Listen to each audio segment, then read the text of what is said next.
Okay, yeah, that was from the other day. Uh, this article, and I try not to cover too much stuff coming out of Ukraine, the Ukrainian conflict, because I don't trust the reporting from anybody. It's been blatantly false or manipulated like crazy. It's like the death figures and things like that. When you go digging, you find out who is reporting those figures. You find out that they're not reporting both sides. You find out that they're speculative, and yet they're taken as gospel and then quoted as accurate when they're little more than speculative interpretation of limited information. All right, the fog of war and all that. What this article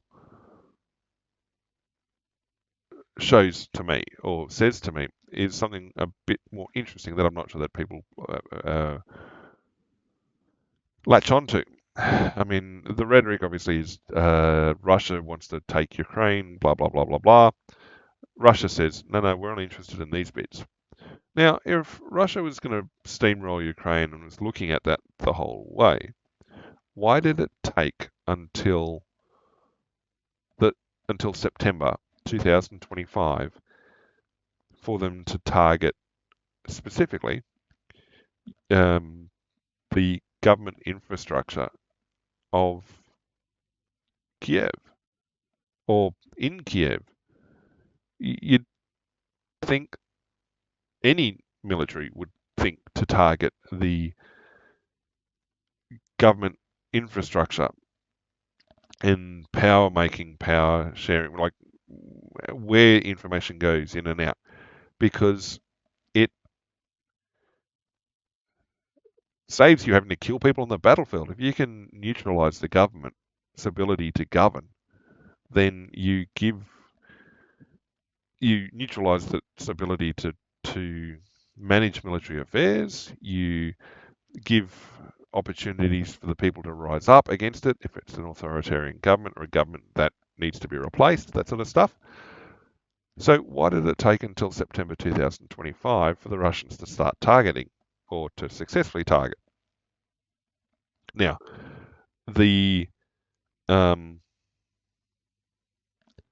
the the stuff coming out of pro-Ukrainian voices, yeah, constantly asking for more, like uh, greater support, more sanctions, tougher responses. Yep, okay, we've heard it. You keep saying it, uh, but the the fact that it took until then. I mean, even when Russia made the initial feints towards Kiev in the opening weeks, they didn't target these places. And so the rhetoric from all the armchair generals of what Russia wants to do, no. Look at what they are doing. Look at what they had the opportunity to do. Oh, but they didn't have the weapons, or they didn't have this, or they didn't have that. Yet you're just coming up with excuses to justify the position you've taken and not effectively understand or appreciate the position on the ground of what the forces have done or been doing. So it's it's excuse on top of excuse on top of excuse to try and justify why your perceived notion of what's supposed to be happening hasn't happened. When the far simpler approach is, okay, there's a reason why they haven't done that, and you've got to go back and look at what was said. Now,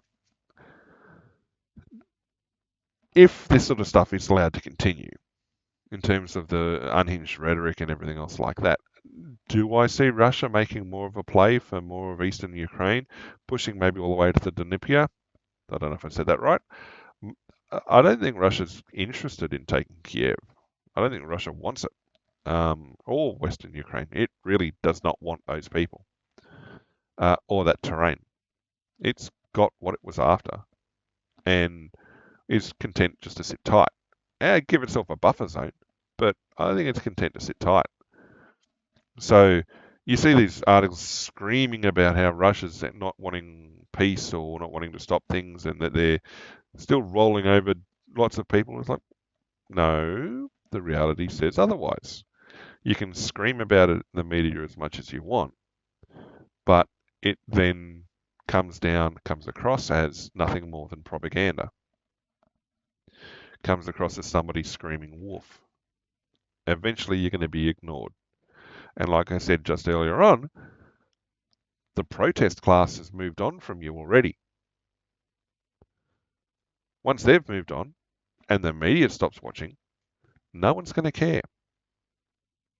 Then you're in trouble.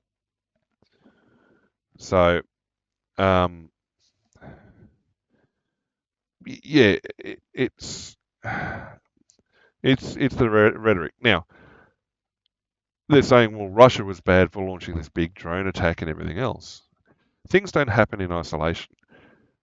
I'd been seeing, I try to avoid most reporting on it, on the region, because it annoys me, but I'd been seeing reports for a week plus at least of ongoing strikes on refineries and other uh, infrastructure within Russia itself. Yet, and that was all celebrated as, oh, we're doing the right thing. This is great. This is awesome. Again, you poke the bear's going to bite back. Oh, but look, we got hit by these drones. What have you just been doing for the last week? You've been reaching in, slapping Russia around the face, saying, oh, we're going to do this, we're going to destroy this. And you're surprised when they respond with an equivalent style of attack. There is a disconnect out there. It's like people don't ever want to see the consequences of their own actions, or they don't understand the consequences of their own actions. And so I see this response by Russia as a reaction to their refineries constantly being hit and the other infrastructure being targeted recently. Now, tit for tat is a problem because you can potentially end up like the Middle East, where you've got to draw a line somewhere, otherwise you're going to be going every time you go back another incident. It seems to be in reaction to something somebody else did, and you go back to that again, and oh, they did that because the first person did something, and it's like trying to stop your kids from arguing. At some point, you've got to work out what's going on and stop it all. Otherwise, it's going to continue to fester, and um, war's going to break out. So, yep, all right. So there were drone facilities. Uh, yeah, Russia says it tried to target uh, purely military facilities. Um, uh, I think the government infrastructure of a belligerent is a legitimate military target under the various conventions. So it's I don't think it's purely classed as a civilian class target. I think it is a permissible military target.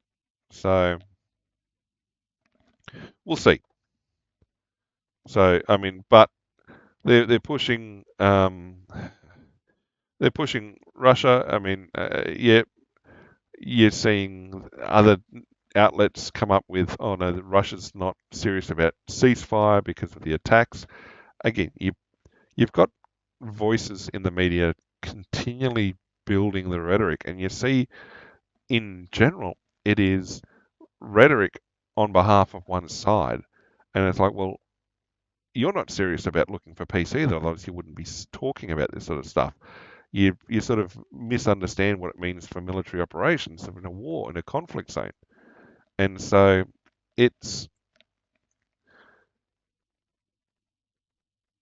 I mean, articles like this one don't help, where it's, we've got an expert we've dug out of somewhere that tells us something we want to hear. But it's like, again, it's less about causing damage, but more a signal to the West that they're not serious about peace or a ceasefire. I got no idea who this dude is, what his experience in um, conflict and stuff is. It's why we have a generation of political scientists and politicians who refuse to actually make a decision or be involved in things unless they can find a way to make themselves better out of it. The I mean, and that he's whining about this fact here that Russia said, look, we don't mind ending stuff, but you're not going to position foreign troops inside Ukraine as a nominal security force. That's not going to be allowed. I mean, I think that's a fairly fair statement. But you listen to the media and there's crying and carrying on about how it's the worst thing ever. And it's like, well, it's a fairly reasonable thing to say, look, okay, great, we can end it and everything else, but you're not putting foreign troops inside the border. I don't think that's an unrealistic statement. What I think was unrealistic was the idea that France and other people were saying, we're going to make a multinational force and stick it inside Ukraine. Yeah, I don't think that's a very smart thing to do. So, yeah, I still think things are progressing. I still think there will be an outcome. The problem is there's a lot of people banging the drums of war who have no skin in the game.